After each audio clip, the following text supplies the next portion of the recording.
ଗୋବିନ୍ଦ ଗୋବିନ୍ଦ ଗୋବିନ୍ଦ ପଦୁ ଗଳୁଛି ମକରନ୍ଦ, ସେ ମକରନ୍ଦ ପାନ କରି ହେଳେ ତରିଲେ ବ୍ରଜ ନାରୀ।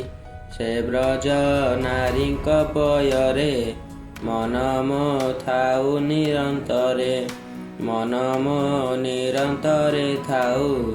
ହା କୃଷ୍ଣ ବୋଲି ଜୀବ ଯାଉ, ହା କୃଷ୍ଣ ବୋଲି ଯାଉ ଜୀବ, ମୋତେ ଉଦ୍ଧର ପଦ୍ମନାଭ। ଏକାଦଶ ସ୍କନ୍ଧ ଷଷ୍ଠ ଅଧ୍ୟାୟ ବର୍ଣ୍ଣଭେଦ ଓ ଭକ୍ତିଯୋଗ କଥନ। ବିଦେହ ଉବାଚ ବୋଲନ୍ତି ବିଦେହ ରାଜନ, ଭୋମୁନି ଶୁଣ ମୋ ବଚନ। ଏ ଭୂମି ମଧ୍ୟ ଦୁଷ୍ଟ ଲୋକେ, ବିଷ୍ଣୁଙ୍କୁ ନ ଭଜନ୍ତି ଥୋକେ। କାମ ସଂକଳ୍ପ ଲୋଭେ ଜଡ଼ି, ଜ୍ଞାନ ମୋହେ ଥାନ୍ତି ପଡ଼ି। ଧର୍ମ ଅଧର୍ମ ନ ଜାଣନ୍ତି, ଅନ୍ତେ ଲଭନ୍ତି ଅଧୋଗତି। ଏ ବଡ଼ ସଞ୍ଚୟ ମୋ ହୃଦେ, ଛେଦ କଳୁଷ ଜ୍ଞାନୀ ଭେଦେ। ଚମସ ଉବାଚ ଚମସ ଶୁଣି ତା ବଚନ, କହନ୍ତି ସଭା ବିଦ୍ୟମାନ। ବିଷ୍ଣୁର ମୁଖ ଭଜତୁରୁ, ଅଭୟ ପାଦ ପଙ୍କଜରୁ। ବ୍ରହ୍ମାଣ୍ଡ ଆଦି ଚାରି ବର୍ଣ୍ଣେ, ଜନ୍ମିଲେ ସ୍ୱଭାବ ତ୍ରିଗୁଣେ। ଏଣୁ ସେ ବିଷ୍ଣୁ ପିତା ମାତା, ଗୁରୁ ବାନ୍ଧବ ଇଷ୍ଟଦାତା। ଏମନ୍ତେ ସ୍ୱାମୀ ସେବା ତେଜେ, ଲୋଭେ ଏ ଅନ୍ୟ କେବେ ଲୋଭେ ସେ ଅନ୍ୟ ଦେବ ଭଜେ। ସେ ପ୍ରାଣୀପତି ତପାମର, ଅତେ ପଡ଼ଇ ତମ ଘୋର। ବଦନ ଥାଉ ହରିବାଣୀ, ମୁଖେ ଯେ ବୋଲନ୍ତି ପ୍ରାଣୀ। ନାମ ନ ଶୁଣନ୍ତି ଶ୍ରବଣେ, ସେ ଥାନ୍ତି ପାପ ଆଚରଣେ। ମ୍ଲେଚ୍ଛ ପତିତ ଦୁରାଚାର, ସ୍ତ୍ରୀ ଶୂଦ୍ର ଆଦି ଯେତେ ନର। ସେ ଯେବେ ସାଧୁଙ୍କୁ ଦେଖନ୍ତି, କଳୁ ସପଙ୍କୁ ଧରନ୍ତି। ବ୍ରହ୍ମ କ୍ଷତ୍ରିୟ ବୈଶ୍ୟଜନ, ସ୍ୱଭାବେ ଧନ୍ୟ ନୀତିବର୍ଣ୍ଣ। ବିଷ୍ଣୁ ଚରଣ ସନ୍ନିଧାନେ, ଏଥାନ୍ତି ନିଗମ ବଚନେ। ବ୍ରହ୍ମାଣ୍ଡ ବେଦ ପତି ବେଳେ, କୁଳ ସମ୍ପଦ ଧନ ଛଳେ। ମଜଇ କରି ଅହଙ୍କାର, ସ୍କନ୍ଧେ ବହଇ ବେଦ ଭାର। ଧର୍ମ ଅଧର୍ମ ମାର୍ଗ ବହି, ଆତ୍ମାକୁ ପଣ୍ଡିତ ବୋଲାଇ। ସଭାର ମଧ୍ୟେ ଚାଟ କହି, ହସି ହସାଇ ଜନମୋହି। ଏ ଭାବେ ରାଜ ଗୁଣ ଖଣ୍ଡେ, ସଂକଳ୍ପ କରେ କର୍ମ କାଣ୍ଡେ। ଧନ ତନୟ ସୁଖ ଆଶ୍ରେ, ଶରୀର ଅନ୍ତେ ନର୍କେ ପଶେ। ଅଳପ କାର୍ଯ୍ୟେ କ୍ରୋଧ ବହେ, କାଳ ବୁଝଇ ପ୍ରାୟ ହୁଏ। ସ୍ୱଭାବେ କାମ କ୍ରୋଧ ବଳେ, ନିତେ ଅସାଧୁ ସଙ୍ଗ ମିଳେ। ଏଣୁ ଏ ବିପ୍ର ଆଦି ବର୍ଣ୍ଣ, ପାପୀ ଦୁର୍ଜନ ମତହୀନ। ବିଷ୍ଣୁ ଜନଙ୍କୁ ଦେଖି ପାଶେ, ନିନ୍ଦା କରଇ ଉପହାସେ। ସହି ବୋଲଇ ହାସ୍ୟବାଣୀ, ନିକଟେ କୃଷ୍ଣ କଥା ଶୁଣି। ଗୃହେ ଗୃହିଣୀ ଅଙ୍ଗ ସଙ୍ଗେ, ଚିତ୍ତ ବୁଡ଼ାଇ କାମ ଭୋଗେ। ଆଶା ବନ୍ଧନେ ଧନ ସଞ୍ଚେ, ମାୟା ସଂକଳ୍ପେ ଦିନ ଭଞ୍ଜେ। ପଣ୍ଡିତ ପରିଣ ତୃଷ୍ଣା ମନ୍ତ୍ରେ, ପଶୁ ହଂସାଇ ହିଂସା ହାତେ।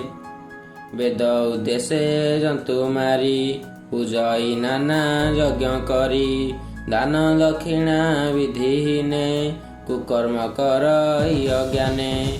ପଶୁ ମାରଣେ ପାପ ଯେତେ, ଦେଖି ନ ଦେଖାଇ ଆଗ୍ରତେ। ସମ୍ପଦେ ବଢ଼େ ଅଭିମାନ, ଐଶ୍ୱର୍ଯ୍ୟ ମଦିରାରେ ମଗ୍ନ। ଐଶ୍ୱର୍ଯ୍ୟ ମଦିରାରେ ମଗ୍ନ। ବିଦ୍ୟା ପଠନ ଦାନ ବେଳେ, ସମ୍ପଦ ଦେଖଇ ନିଶ୍ଚଳେ। ସମ୍ପଦ ମଧ୍ୟେ ଅନ୍ଧ ହୋଇ, ସାଧୁ ଅସାଧୁ ନ ଗଣଇ। ବିଷ୍ଣୁ ବୈଷ୍ଣବ ଜନ ଚିହ୍ନି, ନିନ୍ଦା କରଇ ଗର୍ବ ବହି। এভাবে সর্বনাশ করে নরকে গড়াই নির্ভরে সকল জীব মধ্যে হরি বসে ଅନନ୍ତ ରୂପ ଧରି ବିଷ୍ଣୁର ମାୟା ମାତ୍ର ଭ୍ରାନ୍ତି ଏ ମାପରେ ନ ବୁଝନ୍ତି ସାରା ମହିମା ଦେବଗଣେ ଯୋଗୀନ୍ଦ୍ର ଯେ ହରି ଚରଣେ ନିତ୍ୟ ନିର୍ମଳ ଚିତ୍ତେ ଚିନ୍ତି ଧ୍ୟାନ ଧାରଣେ ନ ଦେଖନ୍ତି ସେ ହରି ନ ଭଜଇ ଚିତ୍ତେ କୁବୁଦ୍ଧି ଭବ ଅବିରତେ ପୁସ୍ତିତ କଥା ରତ ନିତେ ନାନା କୁପଥ ମନୋରଥେ ମନ ଭ୍ରମଇ ଭ୍ରମୁ ଥାଇ ଦୁର୍ଗମ ପଥ ନ ଚିହ୍ନଇ ନାରୀ ସେବନେ ମାଂସ ମଦେ ଲୋକ ଭବନ୍ତି ଅନୁବାଦେ ବେଦ ନ କହେ ଯାହା ମୁଖେ ପ୍ରାଣୀ ନ କରେ ଆତ୍ମା ସୁଖେ ଧର୍ମ ଅଧର୍ମ ବେନି ପଥେ ବେଦ କହଇ ଯାହା ନିତେ ଆଦି ଈଶ୍ୱର ଆଜ୍ଞା ଏହୁ ଏଥୁ ଅଧିକ କେବା କହୁ ସେ ବେଦ ପଥ ଛାଡ଼ି ବଳେ କର୍ମ କରଇ ଆତ୍ମା ଭୋଳେ ବିଧି ସଂଯୋଗ ଅନୁବନ୍ଧେ ନାଇ ସେ ବହି କାମ ଅନ୍ଧେ ଛାଡ଼ି ନ ପାରିହି ନ ଚିତେ ସେ ବହି ମଦ ମାଂସ ନିତେ ପଶୁ ମାରଇ ଯଜ୍ଞ ଲକ୍ଷେ ଏ ବେଦ ବିଧି ପିତୃପକ୍ଷେ ଏ ବେଦ ବିଧି ବାଣୀ ନିତେ ଅସତ୍ୟ ପରିମାଣୀ ଯେବେ କରିବ ଧର୍ମ ମତେ ଏ ବେଦ ବିଧି ଅନୁମତେ ବିଧି ନିଷେଧ ଏ ପ୍ରସିଦ୍ଧି ଏହା ନ ଜାଣେ ପଶୁ ବୁଦ୍ଧି ଧନ ଅର୍ଜନେ ଧନ କରି ଧର୍ମେ ପାପତ ନର ହରି ଧନ ଅର୍ଜନେ ଦେହ ଧରେ ମରଣ ସଙ୍କଟରେ ନ ଡରେ ଯଦ୍ୟପି ଯଜ୍ଞର ବିଧାନ ମାଂସ ଭକ୍ଷଣ ସୁରାପାନ ତଥାପି ସୁରା ଦେବ ମତେ ଆଘ୍ରାଣ କର ନାସାରନ୍ଧେ କେବେ ହେ ନ କରିବ ପାନ ଏ ବିଧି ବେଦର ବିଧାନ କେବଳ ଯଜ୍ଞେ ପଶୁବଧ ଅନ୍ୟତ୍ର ବିଧେଟି ପ୍ରମାଦ ନାରୀ ସଙ୍ଗମ ଋତୁ ମତେ କେବଳ ପୁତ୍ର ଜନ୍ମ ହତେ ଅନ୍ୟଥା ରତି ସୁଖ ମତେ ପ୍ରସଙ୍ଗ ନ କରି ଏକାନ୍ତେ ଜୀବର ସ୍ୱଧର୍ମ ଏ ବାଣୀ ସକଳ ଦେବ ବାକ୍ୟ ଭଣୀ ଏହା ନ ବୁଝି ମୂଢ଼ ପାଣି ଦୁଃଖକୁ ସୁଖ ପ୍ରାୟ ମଣି କର ଏ ଜ୍ଞାନହୀନ କର୍ମ ଏଣୁ ସଂସାରେ ହୁଏ ଭ୍ରମ ମୁଖ ସ୍ୱଭାବେ ମୂଢ଼ ପାଣି ଆତ୍ମାକୁ ପଣ୍ଡିତ ବଖାଣି କେବଳ ଦେବତା ବିଶ୍ୱାସେ ନ ଜାଣି ଯଜ୍ଞେ ପଶୁ ହଂସେ ପଶୁ ଏ ଥାନ୍ତି ପଶୁ ମେଳେ ତାର ଜୀବନ ତ କାଳେ ଧରି ଭକ୍ଷନ୍ତି ତାର ମାଂସ କେବଳ ଅସ୍ଥି ରହେ ଶେଷ ଯାହାକୁ ମାରି ସୁଖ ବଳେ ସେ ତାକୁ ହସେ ଅନ୍ତକାଳେ ଏଣୁ ପଣ୍ଡିତ ଜନ ମଧ୍ୟେ ତାପ ଲଭନ୍ତି ପଶୁ ମଧ୍ୟେ ସକଳ ଜୀବନର ହରି ବସଇ ଆତ୍ମା ରୂପ ଧରି ସମେ ବସଇ ସର୍ବଦେହେ ମୂଢ଼ ନ ଜାଣେ ମାୟା ମୋହେ ସ୍ୱଭାବେ ମୃତ୍ୟୁ କଳେବର ଦେହକୁ ବୋଲନ୍ତି ମୋହର ସୁଖାନୁଭବେ ଜୀବ ମାରେ କେବଳ ବିଷ୍ଣୁ ହୃଦ କରେ ଦୁଷ୍ଟ ପତିତ ବୋଲି ତରେ ତା ପଡ଼େ ନରକ ଅନ୍ଧକାରେ ପଣ୍ଡିତ ଗଣେ ବାଦ ଚିନ୍ତି ତମ୍ଭେ ନ ବୁଝେ ମୁଖ୍ୟ ଗତି ବଞ୍ଚିତ ହୁଏ ବିଷ୍ଣୁ ନାମ ପଶଇ ଧର୍ମ ଅର୍ଥ କାମ କରଇ ନାନା କର୍ମ ନିତେ ଚଳିଲେ ନର ହେ ସ୍ଥିତି ଚିତେ କର୍ମେ ହରଇ ପ୍ରାଣୀ ପ୍ରାଣ ତାହାର କାହିଁ ପରିମାଣ ଚିତେ ନ ବହେ ଦୟା ଶାନ୍ତି ଏହାକୁ ବୋଲନ୍ତି ଆତ୍ମଘାତୀ ପାଷାଣ୍ଡ ଭାବେ ଅନୁମାନୀ ଆତ୍ମାକୁ ବୋଲି ତତ୍ତ୍ୱଜ୍ଞାନୀ ମନ କଳ୍ପଇ ଯେତେ ଫଳେ ଦଇବ ହରେ ତାହା ବଳେ ବଚିତ କହି ପରଲୋକେ ନିତେ ବଞ୍ଚଇ ମହାଦୁଃଖେ ଦୁଃଖେ ସଞ୍ଚିତ ଦାଗହୀନ ଦୁଃଖେ ସଞ୍ଚିତ ଦାରସୁତ ଧନ ସମ୍ପଦ ପଶୁଭୃତ ଏ ସର୍ବ ଛାଡ଼ି ଅନ୍ତକାଳେ ଚଳଇ ନିଜ ପାପ ଫଳେ ନରକେ ଷୋଳ ଦୁଃଖ ଭୁଞ୍ଜେ ଯମଯାତନା ଘର ପୁଞ୍ଜେ ହରିବ ବିମୁଖ ଯେନୁ ପ୍ରାଣୀ ନତରେ ଭାବ ତରଙ୍ଗିଣୀ ହେମନ୍ତ ମୁନି ବାକ୍ୟ ଶୁଣି ରାଜା ବୋଲାଇ ମନେ ଗୁଣି ରାଜ ଉବାଚ ଭୋ ମୁନି ପ୍ରଭୁ ଭଗବାନ ଯୁଗାନୁସାରେ ବହେ ନାମ ବର୍ଣ୍ଣ ହିଁ ଯୁଗ ଅନୁସାରେ ଭଗବତ ଭଜନ ପ୍ରକାରେ କେବଳ ଯୁଗେ କେଉଁ ରୂପେ ଶରୀର ବହେ ମାୟା କଳ୍ପେ ଏହା ଶ୍ରବଣେ ମୋର ଇଚ୍ଛା କହି ପୁରା ମନ ବାଞ୍ଛା ଜୀବ ଉଦ୍ଧାରେ ଯନ୍ତ୍ର ପାଣି କର ଭଜନ ବୋଲେ ଶୁଣି କର ଭଜନ ଉବାଚ ବୋଲଇ ଶୁଣ ନରନାଥ ଅଶେଷ କୃଷ୍ଣର ଚରିତ କଳ୍କି କଳୁଷ ସଂହାରଣ ଯେ କରେ ଶ୍ରବଣ କୀର୍ତ୍ତନ ଯେ ରୂପ ବହେ ଶେଷ ଭାବେ ତ୍ରେତା ଦ୍ୱାପର କଳି ଯୁଗେ ଇଚ୍ଛାନୁସାରେ ଅବତାରେ ସ୍ୱଭାବେ ନାନା ରୂପ ଧରେ ବିଧି ବିଧାନ ନାନା ମତେ ସେ ରୂପ ପୂଜନ୍ତି ଜଗତେ ଯେ ଯୁଗେ ଦେବା ଅବତାର ଯେ ବର୍ଣ୍ଣ ନାମ ଦାମୋଦର ସୁଖେ ବିହିରେ ନର ଲୋକେ ଶୁଣ କହିବା ଏକେ ଏକେ ପ୍ରଥମେ ଶୁକ୍ଳ ବକ୍ର ଶୁଣେ ପ୍ରଥମେ ଶୁକ୍ଳ ବର୍ଣ୍ଣ ଦେହେ ଜଟା କଳାପ ମୁଣ୍ଡ ବହେ ଦେହ ଉତରି ଅକ୍ଷମାଳ ବସନ ବୃକ୍ଷର ବକଳ ଅଜାନୁଲମ୍ବେ ଭୁଜ ଚାରି ତ୍ରିଦଣ୍ଡ କମଣ୍ଡଳୁ ଧାରି ଏମନ୍ତ ରୂପ ଭଗବାନ ଦେଖି ପୂଜିଲେ ସାଧୁଜନ ଯେ ହରି ସର୍ବଜନ ହିତ ଶୁଚି ପବିତ୍ର ଶାନ୍ତଦାନ ତପ ଆଚରି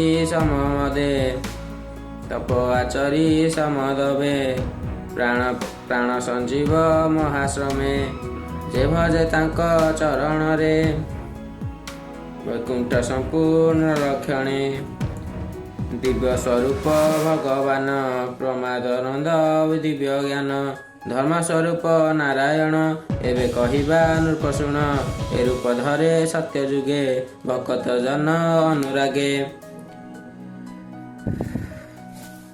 ଶୋଣିତ ବର୍ଣ୍ଣ ତ୍ରେତା ଯୁଗେ ବିଷ୍ଣୁ ସ୍ତମ୍ଭୁବ ଭୂମି ଭାବେ ସୁନ୍ଦର ଚତୁର୍ଭୁଜ ଧରେ ସୁବର୍ଣ୍ଣ ବର୍ଣ୍ଣ କେଶ ଶିରେ ପବିତ୍ର ମେଖେଳା ଉତରି ସୁନ୍ଦର ଶ୍ରଭୁ ଶ୍ରୁତ ଧରି ଯଜ୍ଞ ମୂରତି ଦାମୋଦର ସର୍ବଦେବତା କଳେବର ଅଶେଷ ଭୁବନ ଈଶ୍ୱର ଅଜ୍ଞାନୀ ଜନେ ଆଗୋଚର ସେ ରୂପ ଦେଖି ବିପ୍ରଗଣେ ନିଗମ ପଥ ଆଚରଣେ ଯଜ୍ଞ ପୂଜିଲେ ଭଗବାନ ସେ ଯଜ୍ଞ ବିଧିର ବିଧାନ ସେ ବର୍ଣ୍ଣୁ ଯଜ୍ଞ ଋଷି ଗର୍ଭେ ସ୍ୱଭାବେ ନାମ ସର୍ବବେଦେ ସେ ରୂପ ତପେ ବୃକ୍ଷା କପି ଏମନ୍ତ ନାମ ନିଚେ କପି ଦ୍ୱାପର ଯୁଗେ ଶ୍ୟାମ ବର୍ଣ୍ଣ ପୀତ ବସନ ପରିଧାନ ନିଜ ଆୟୁଧ ନିଜେ କରେ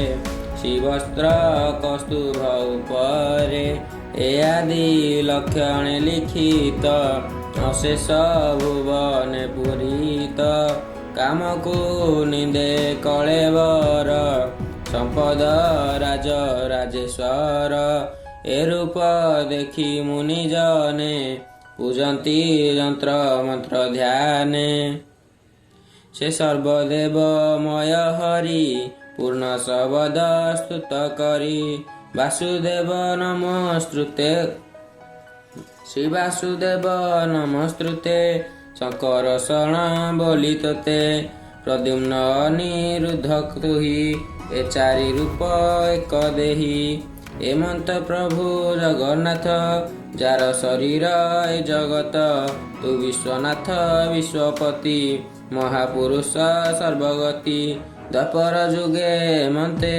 ବିଷ୍ଣୁଙ୍କୁ ପୂଜନ୍ତି ଜଗତେ ଦ୍ୱାପର ଯୁଗ ଶେଷ କାଳେ କଳି ଆଗମ ଅନ୍ତରାଳେ रूप प्रकाशे चंद्रपाणी जेसने इंद्र नीलमणि कृष्ण मूर्ति भगवान केवल नाम संकीर्तन श्रीकृष्ण रूप गुण जेते ध्यान निरपी शुद्ध चित्ते प्रतिमा करी नाना मते कृष्ण पूजंती यज्ञ श्रुते अंग उपांग जंत्र जंत्रे विष्णुर पाद परिषदे सकल पूजी सावधाने स्तुति करिब ए वचने हे महापुरुष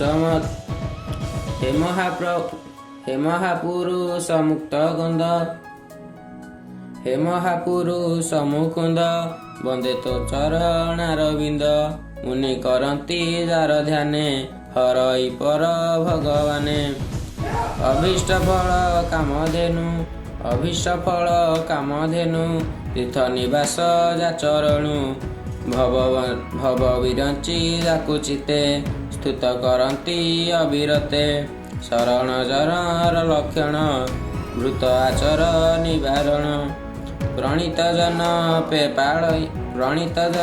जे पाळई ए भव जले नाभ होई जे राजलक्ष्मी देवगणे ध्यान चिंतती अनुक्षणे मनुष्य देह मते धरी के बापारे दूर करी पितृवचन शिरे धरी ए राज्य दूरे परिहरी धर्मिष्ठ गुणे पशिबने जत्रित प्रियार वचने धाइले माया मृग अर्थे वन गहना घोर पथे से पादे मोहर नमस्कार ध्यान खंडई तम घोर जुग कु जुग ही मते परमानंद जगते धरणी मध्य अवतरी भ्रमई नाना रूप धरी से रूप पूजी नारायणी माया संसारु जाति तरी जे प्राणी पंडित बोलाई गुण सर्वसार ग्राही सकल शास्त्र अनुमाने निर्मल चित्ते महाज्ञाने वेद विचारी ब्रह्म भागे से बोले धन्य कलियुगे ब्रह्मांड आदि चारि वर्णे कृष्णर नाम संकीर्तने कଳି कलुषे दुष्ट चिते गृह कसणे अविरते नाना संकटे जेबे थांती संसारे नाही तांक भांति लबे निमिषे क्षण लेबे जे अबा थिबे ଯେଉଁ देशे कृष्णर नाम उच्चे गाई लोम पुलक तनु बही नयनु बही अश्रुजल लभंती कोटि तीर्थफल ए बड़ लभ ए जगते कृष्ण भजन नाना मते मुखे उच्चारी नीति नीति अशेष पापु तरी जाती सत्य जुगर प्रजागण भविष्य मते परिमाण करी कल्पन्ती सुख भोग अम्भे जन्मिबु कलि जुग ब्राह्मण आदि चारि वर्णे तरिबे नाना संकीर्तने ताहांक मध्ये आम्भे थाई भुणे गोविंद नाम गाई भक्त सुख कृष्ण शुणी तरिबु भव तरंगिणी गोविंद चरण रघुविंद साधु सुगंध मकरंद मन भ्रमरे करी पान जे अबा थिबे साधुजन ताहांक संगे मित्र पसे से विभु कृष्णर चरणे एमते चित्ते आशा करी कलिकी करंती प्रसारी मुखे धरंती कृष्ण नाम श्रवण मात्रे अभिराम प्रवेश करी प्राणी मध्ये जन्म मरण पछछेदे नारद उवाच एमते नव मुनि गणे राजा को चाही जणे जणे कहिले भागवत धर्म जे रूपे विष्णु सेवा कर्म शुणी सानंद दंडगारी लोम पुलक तनु करी नयनु अश्रु जल झरे निर्मल बाह्य अभ्यंतरे मुनिक चरणे पूजिला आनंदे नयन मुजिला तक्षणे सभा विद्यमान मुनि चलिले अंतर्ध्यान जे धर्म कही गले मुनि नमी हृदरे ताहा घेनी ଭାବି ହୋଇଲା ଭାବୁ ପାର। ଏବେ ହେ ଶୁଣ ଯଦୁବୀର, ତୁ ଏବେ ଏହି ଧର୍ମ କରି ଅନନ୍ତେ ଲଭିବୁ ନରହରି। ତୁ ଧନ୍ୟ ଧନ୍ୟ ତୋ ଜୀବନ, ଯାହାର ପୁତ୍ର ଏ ଭଗବାନ। ଲଭିଲୁ ପର୍ବତ ଫଳରେ, ଏଣୁ ତୋ ଯଶ ମହିତଳେ। ବିଖ୍ୟାତ ତିନି ଭୁବନରେ, ଯେ ଯଶ ଗାଇ ପ୍ରାଣିତରେ।